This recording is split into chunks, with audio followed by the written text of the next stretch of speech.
L'intérêt de l'Arabie Saoudite pour l'AS Monaco étant retombé d'un coup, l'OM est de nouveau considéré comme le grand favori pour être le prochain jouet de l'Arabie Saoudite. L'information aura fait le buzz pendant une petite semaine, mais l'intérêt de l'Arabie Saoudite pour l'AS Monaco semble beaucoup moins sérieux que prévu. Il ne s'agirait pas d'un fonds d'investissement souverain mais d'un prince moins fortuné, et surtout cela en serait resté au stade des contacts, sans aller plus loin car le rachat ne pourrait pas concerner 100% des parts.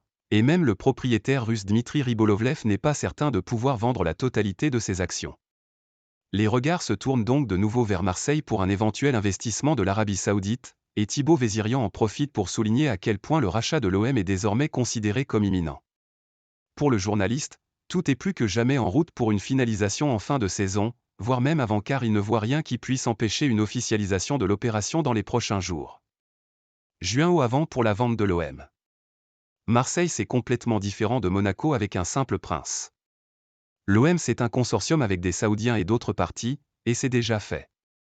À Monaco, on n'est pas dans le rachat du club mais dans la diplomatie et des échanges. De son côté, Longoria reste jusqu'à l'officialisation.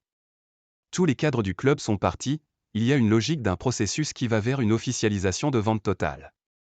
Si c'est pour juin, cela peut tomber un petit peu tous les jours, car tous les voyants sont au vert. Les sources sont très confiantes, encore plus qu'avant du côté des acheteurs, a livré Thibaut Vézirian dans son émission sur sa chaîne Twitch. Un effet d'annonce considéré comme de plus en plus brûlant, et qui sans nul doute satisferait les supporters de l'OM, qui n'en peuvent plus de la direction et du propriétaire actuel. D'ailleurs, malgré la victoire face à Donetsk et la qualification en Europa League, les banderoles et les chants contre Frank McCourt se sont multipliés, même si les joueurs et surtout l'équipe ont été soutenus. Néanmoins, le propriétaire américain du club provençal a forcément entendu le message, lui qui assure toutefois que l'OM n'est pas en vente, et qu'il travaille avec Pablo Longoria pour les saisons à venir.